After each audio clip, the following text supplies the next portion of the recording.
నువ్వు చాలా సీరియస్గా వర్క్ చేయను అన్నారు. అలాగే సార్ అన్నా. 3 నెలల తర్వాత పిలిచి బాబు అందరూ భయపడుతున్నారు, నువ్వు కామెడీ చేస్తూ మంచి అందరూ నవ్వించుకుంటూ ఉండొచ్చు కదా అన్నాడు. మళ్ళీ మీరే కదా సార్ సీరియస్గా ఉండమన్నారు అన్నాను. అంటే అంత ఈ typical portfolio labour and factories, దాంట్లో కూడా ఆన్లైన్లో మార్కులు పెడితే 97.4 పెర్ఫార్మెన్స్ మార్కులు నాకు.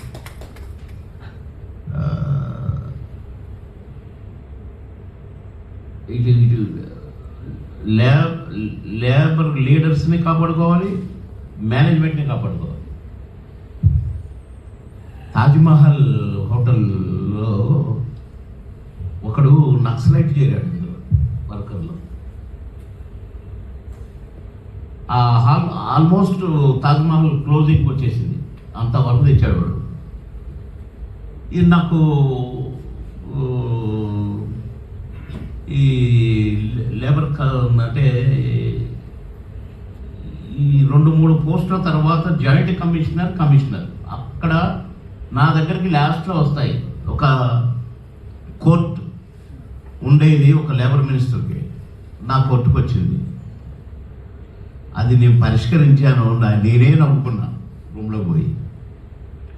వాడు ఎవరిని అడిగినా వాడే చెప్తున్నాడు, మేనేజ్మెంట్ని అడిగినా వాడే మాట్లాడుతున్నాడు, ఈ లేబర్ లీడర్స్ని అడిగినా వాడే మాట్లాడుతున్నాడు. ఇక వెంటనే వాడి చరిత్ర తీసి సెక్రటేరియట్లో, అసలు నువ్వు ఎవడరా అన్నా. ఏంటి సార్ నన్ను తిడుతున్నారన్నాడు. తిట్టడం కాదు, తంతాను. అసలు నువ్వు ఎవడు, నిజం చెప్పు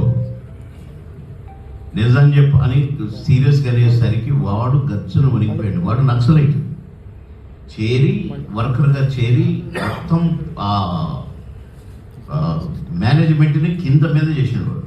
అలాంటి వాళ్ళని రారా నువ్వు నక్సలైట్ నేను నక్సలైట్ తెలుసుకున్నాము, నాది ఖమ్మం రా, కొండపల్లి సీతారామయ్య ఊరు నాది, నువ్వే నక్సలైట్ రావు ఫుల్, అన్నం పెట్టినోడిని నాశనం చేస్తావురా అని బాగా తిట్టాను. అప్పుడు నన్ను చంద్రబాబు గారు ఎంత మెచ్చుకున్నాడు, మళ్ళీ డీల్ చేసావు నువ్వు. అట్లా